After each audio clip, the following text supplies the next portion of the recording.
Good evening, my dear students. So, இன்னைக்கு வந்து நம்ம practical question பார்க்க போறோம். இது வந்து third practical comparison of the EMF of the two cell using the potentiometer.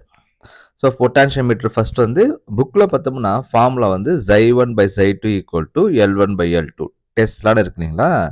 So அது டெஸ்ட்லாம் கிடையாது, அது வந்து no unit. அது வந்து printing mistakes இருக்கும். அந்த டெஸ்ட்ல அடிச்சுட்டு நீங்கள் no unit எழுதிருக்கீங்க. ஓகேவா? ஸோ ஃபார்முலா ரொம்ப சிம்பிள் தான். Xi1 by Xi2 equal to L1 by L2. அது epsilon 1 epsilon 2 படிக்கக்கூடாது. Xi1 Xi2 தான் படிக்கணும். ஸோ இந்த ப்ராக்டிக்கல் சர்க்கியூட் டயக்ராம் ரொம்ப இம்பார்ட்டன்ட். சர்க்கியூட் டயக்ராம் பார்த்துங்க, ரொம்ப சிம்பிள் தான். அந்த M1 M2 and N1 N2 N point வந்து DP/DT சுவிட்ச் கனெக்ஷன். அதோட சென்டர் பாயிண்ட் வந்து கேலோமீட்டர், ஹை ரெசிஸ்டன்ஸ் ஜாக்கி கொடுக்கணும். நான் இப்போ என்ன இந்த ப்ராக்டிக்கலில் நம்ம என்ன பார்க்க போகிறோம் அப்படின்னா, எப்படி கால்குலேஷன் போடுறது அப்படின்னு தான் பார்க்க போகிறோம். ஃபர்ஸ்ட் ப்ராக்டிக்கல் நான் இன்னைக்கு பார்க்க போகிறது பொட்டாசியோமீட்டர். இந்த பொட்டாசியோமீட்டர் ரீடிங் நான் எடுத்திருக்கேன். இந்த ரீடிங் பார்த்தோம்னா Xi1 by Xi2. Xi1ன்றது பார்த்தோம்னா லெக்லான் செல், Xi2 வந்து டேனியல் செல். அப்போ Xi1 பார்த்தோம்னா EMF of the Leclanche cell. EMF of the Leclanche cell பார்த்தோம்னா 1.5 வோல்ட். இதே வந்து EMF of the Daniell cell பார்த்தோம்னா 1.08 வோல்ட். இது ரெண்டுமே டிவைட் பண்ணா 1.388 சம்திங் வரும். ஓகேவா? அப்போ ரவுண்ட் ஆஃப் பண்ணா 1.4. அப்போ இந்த லென்த் இருக்கு இல்லையா, இந்த லென்த்தோட வேல்யூ நம்மளுக்கு டிவைட் பண்ணா 1.4, 1.3, 3.8 வரணும்ப்பா. இப்போ நான் ஒரு ரீடிங் எடுத்திருக்கோம் 678.5. இது லெக்லான்ச். இது வந்து டேனியல் செல் பார்த்தோம்னா 476.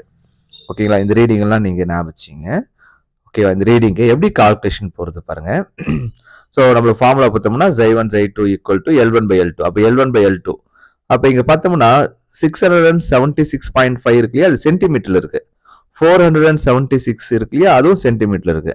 அப்போ என்ன பண்ணோம், இங்க 676.5 into 10⁻⁻2 மீட்டர். எப்படி இது 10⁻⁻2 மீட்டர் வந்ததுன்னா, சென்டிமீட்டரை மீட்டரா கன்வெர்ட் பண்றப்ப 10⁻⁻2 divided by 476 into 10⁻⁻2 மீட்டர்.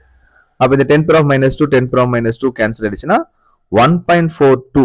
ஓகேவா? நோ யூனிட் எழுதணும். அதே மாதிரி தான் ஒவ்வொன்றுக்கும் கால்குலேஷன். செகண்டுக்கு பார்த்தோம்னா 729,513. இது கூட என்ன பண்ணணும், டிவைட் பண்ணணும். டிவைட் பண்றப்ப 10⁻⁻2 மறக்கக்கூடாது. அவ்வளவுதான். உங்களுக்கு எக்ஸாம்ல பார்த்தோம்னா 4 ரீடிங் தான் கேட்டிருக்காங்க. அப்ப 4 செட் ரீடிங் எடுத்தா போதும். ஓகேங்களா? அதோட மீன் வேல்யூ எப்படி கண்டுபிடிக்கிறது பாருங்க. நான் 6 ரீடிங் எடுத்தனால நான் வந்து எல்லாமே ஆட் பண்ணி 6 டிவைட் பண்ணேன்.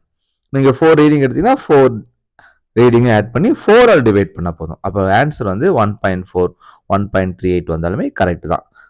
கண்டிப்பா ஒரு ஃபார்முலா நீங்க எழுதுறப்ப யூனிட் நோ யூனிட் எழுதணும், ரிசல்ட் எழுதுறப்ப நோ யூனிட் எழுதணும். இங்கேங்கிற மீன் வேல்யூ பார்த்தோம்னா இங்கேயும் நோ யூனிட் எழுதலாம். ஓகேங்களா?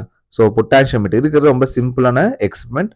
ஸோ நம்மளுக்கு வந்து இப்போ ஆர் டைப் கொடுத்துருக்காங்க, அதில் நீங்கள் பொட்டாசியோமீட்டர் கண்டிப்பாக எழுதலாம். ஓகேங்களா? Thank you my dear students. Next இன்னொன்று